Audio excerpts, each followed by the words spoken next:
Tu te rappelles qu'avec Loïc qui commentait ce match, j'avais parlé de Lukaku qui a dit bonjour aux deux défenseurs russes après 2 minutes. Là, il en a tamponné deux qui sont tombés au contact.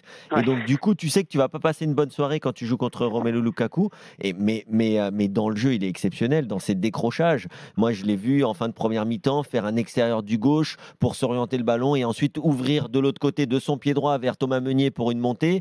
Le gars, dos au jeu, est exceptionnel. Dans la profondeur, il a une vitesse et une puissance qui est inégalée aujourd'hui au plus haut niveau.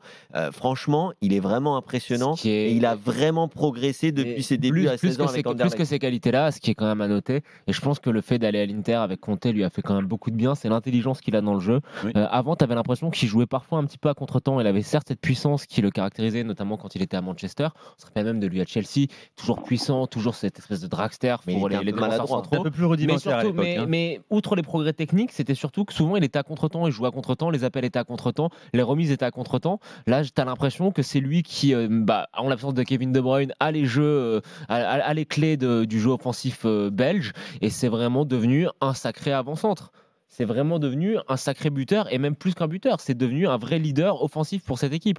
Après, attention, j'ai trouvé quand même que l'opposition était d'une faiblesse incommensurable. Oui, mais on peut pas dire ça parce que hier j'ai entendu dire ça. Certains disaient oui, mais l'Italie a joué contre une équipe qui était pas au niveau. Mais peu importe. Il y a un moment quand tu es l'Italie, tu gagnes 3-0. Quand là tu es la Belgique, eh ben, tu Eh joues oui. en Alors, Russie à Saint-Pétersbourg, tu gagnes ok. 2-0, tu gagnes Ouais, 3-0. Kev, ce genre de matchs, on en a vu quand même pas mal des euros. Tu as quand même l'habitude que des équipes comme la Turquie, comme la Russie, soient, je te dis pas des outsiders, mais au moins embêtent. Tu vois, au moins Ouais, mais là embêtent, soit un pourquoi ils petit ont pas peu embêté? embêtent.